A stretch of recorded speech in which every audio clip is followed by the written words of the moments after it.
What's up, mechanics? Happy Tuesday and welcome back to another episode of Tool Tuesday here at the Vim Tools headquarters. I have a new person with us today. His name is Christian. Nice to meet you. Christian is new here. Louis had some other business to attend to, and so I thought, introduce you guys to one of the new members of the Vim team. So Christian currently is outside helping us in the warehouse, pick, pack orders. Obviously, we need as much help out there as we can get, and so he's doing a really good job helping us in that area.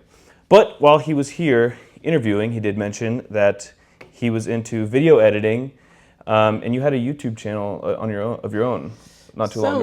Something like that. Not too long ago. I don't You really don't want to talk about it. Okay. It's not that crazy, but Okay. it's just childish from like back then when I was like 10. Okay. Well, I mean, I had a YouTube channel when I was like 10 too. I'm not gonna plug that, please.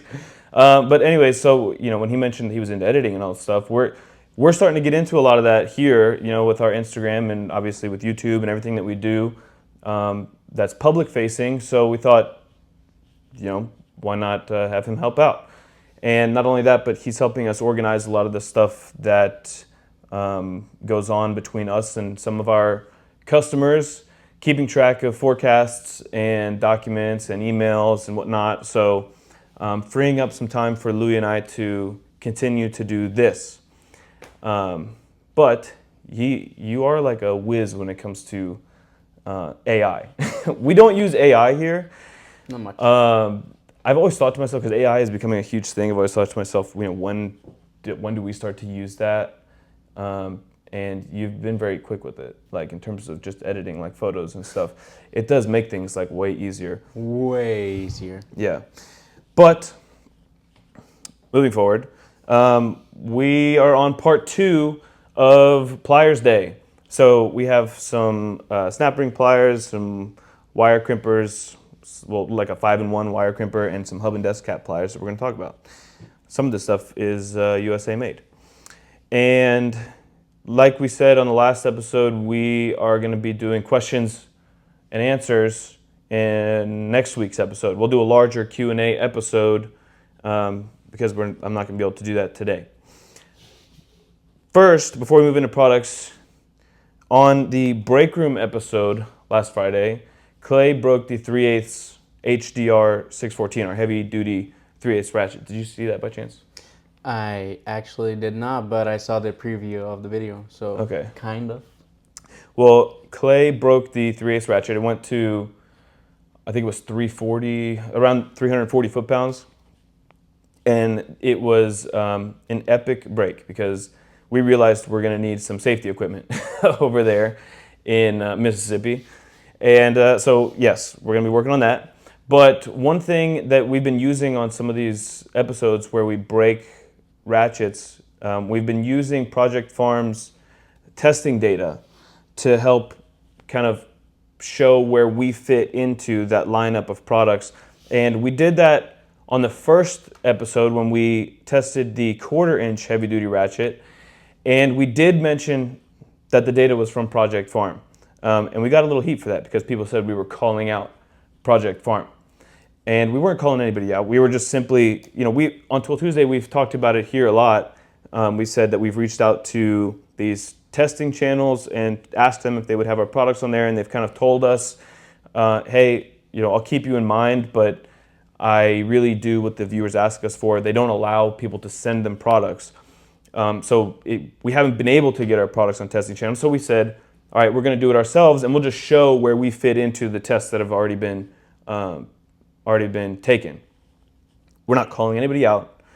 We were simply just showing what's been tested and then testing our own and then showing where we fit there. If anyone wants to verify that, I know a lot of people say that you need an independent test because people think, obviously, they think we're going to do something to fake a better result. I don't know how that would be possible because the second somebody else tests it and then it's like way different than what we did, then all of this blows up in our face. So no, none of that. It's not like that.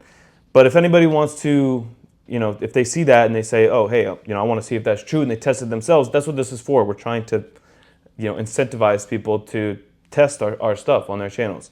And on that last episode of the break room, we didn't mention Project Farm's name because we got heat for mentioning it the first time.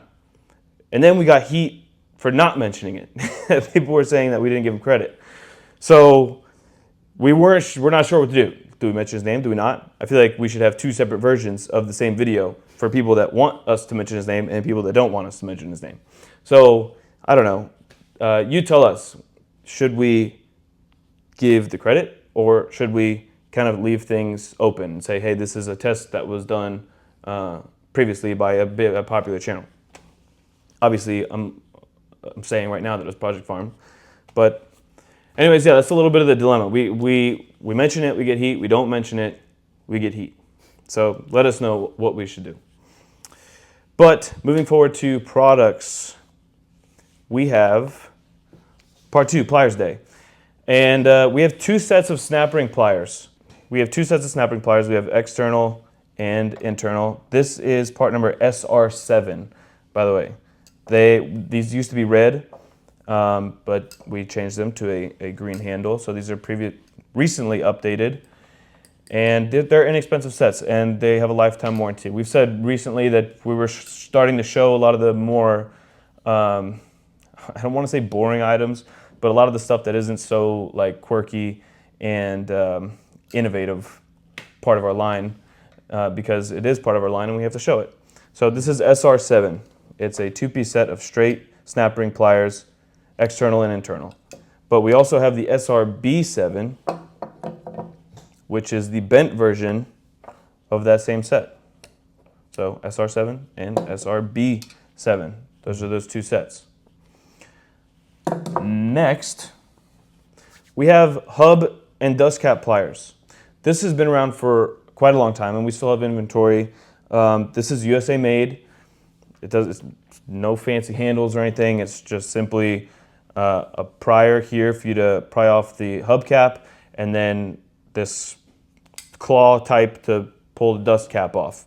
This is part number V215. So if you need a set of inexpensive hub and dust cap pliers, go check them out on the website. But we also have the V216, which has these green handles on it. It's a little bit more of a 90-degree angle on the plier end back here. But it also has a welded-on hammer so that you can tap the dust caps back on after you've taken them off. So obviously, like I said before, you use this, pry off the hubcap, use this to remove the dust cap, and you can use that to tap them back on. So V215 and V216. You work on your own car, right? Didn't you say that? I usually do, yes. Yeah? Yes. You got a spark plug problem right now? I actually do, yeah. Yeah? Yeah. On a Volvo? On the Volvo. Does anyone watching right now work on Volvos? Let us know what you think about them. How has your car treated you? My car have treated me just fine, even though I know the spark plugs are not working as they should. Once I change them, the car should work as a charm. How old is it? It's almost, I think it's 5 years old already. It's 2017. 2017. How many miles? 160. 160K. Okay, yeah. That's pretty good. It's not too bad. And the car's still running like perfectly fine. It looks good. So I'm happy with it. It does look good. It looks new. You take care of it. I tried to. You wash it yourself, or you take it through car washes? I used to take a car wash because I used to work in one. But now that I don't, I usually just wash it at home. I mean, I already have a lot of experience with it, so. I don't take my cars through car washes, like the drive-thrus, because I was scarred when I was younger with my first car. It messed something up, and I've never gone through it again since then. They're scary. I mean, I can tell you that they're for sure scary, but I mean, nowadays, I don't think they will actually damage cars, at least as much. I mean, the popular one, the big ones, they won't, but I mean, if they're like a new franchise or something, I'll be careful, of course, and see what happened from like a few weeks on, and see what happened, and maybe risk it with your car. But nowadays, I would say they're not as dangerous. They're still kind of scary, but they're not as dangerous. Have you seen this one over here, Woody's? I heard about it. I never went through the one, but like my dad went through one, and he's actually pretty happy with the results. Okay. He's not disappointed, so that's good. You know what never works is when you select tire shine. Oh, I can tell you why though. Why? Well, tire shine is well, it depends on the company. They're sometimes water based, and there's sometimes different type of chemical, like chemical wise. It's actually the problem comes with the chemical and the lines. Sometimes the lines that get clogged with the same chemical. That's why they're trying to make it water based. But the problem with water based is that you got to go through at least like 3 times so it actually hits the whole tire. The problem with the chemical that is not water based, it gets stuck in the lines, so it doesn't go through and it doesn't get into tires. So it's So a lot of times, if you pay for it, it may not even be happening. it might not be happening. It's not even the company's fault. It's like just the machine. So they got to like maintenance to it every single day. And if they don't, they will never fix the problem. And they usually don't. Depends on really like the company wise. But yeah, when it's water wise, it will always apply it, but it will apply it like small layer. That's why if you have like a membership or something like that, you got to go through at least like 3 times. So it actually like you see it there. Okay. But it does work, but only if it's water based.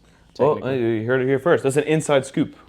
Yeah. It's an inside scoop. Interesting. Yeah. Okay, because I recently traded my truck in for another truck, but I took my car through that car wash over there as I was on my way to the dealership because I was like I wanted to look clean, and it's like it's the last day I'll have the truck, so I'm just gonna take it through the car wash, and it's pretty good, but yeah, it's the only time I've ever done that. Because on black paint it leaves swirls like with the brushes and stuff. So I don't like it. I usually just hand wash it. It's just way better to just hand wash it. Yeah, those brushes depends on the brushes of course too, but like they always gonna carry at least microparticles of whatever. So it's just we just gotta be careful with those.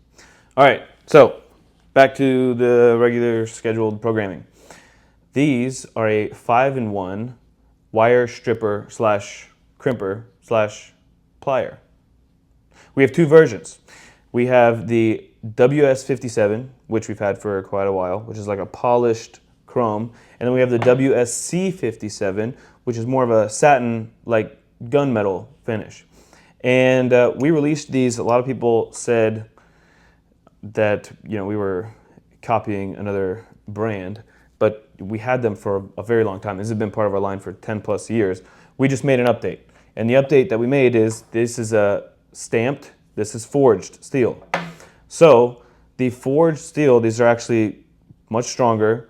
The wire strippers are going to stay sharp for longer, and you can crimp harder. There's another brand out there that has the same ones as these, and it's stamped, and you can actually feel the difference when you close the pliers all the way and then you go a little further. You can bend the handles, and you're not crimping any harder, you're just bending the metal. With these, you cannot. So as hard as you press is as hard as you can crimp. Wow. Yeah, no, this is good. Yeah. So there's 7 inches in overall length. This can crimp insulated and non-insulated terminals, and it can strip 12 to 20 gauge wire. So this is the WSC 57. And this is the WS57. Cool. Okay, guys. That is really it. It was a quick part 2 of Pliers Day. We're going to have part 3 next week. It'll be, hopefully Lou will be here, and then we'll be back to our regular scheduled program. Not that Christian was bad. You did pretty good. Thank you. Ben was on this channel once, and he didn't. I don't think he said a word when he was here. I never heard Ben saying a word anyways, so. Yeah, he's quiet. Yeah, he's pretty quiet. Yeah. It's a cool dude though. Okay, guys. Thank you very much for tuning in. Like I said, we'll have our Q&A episode next week, and we will see you on that episode of Tool Tuesday. Peace out.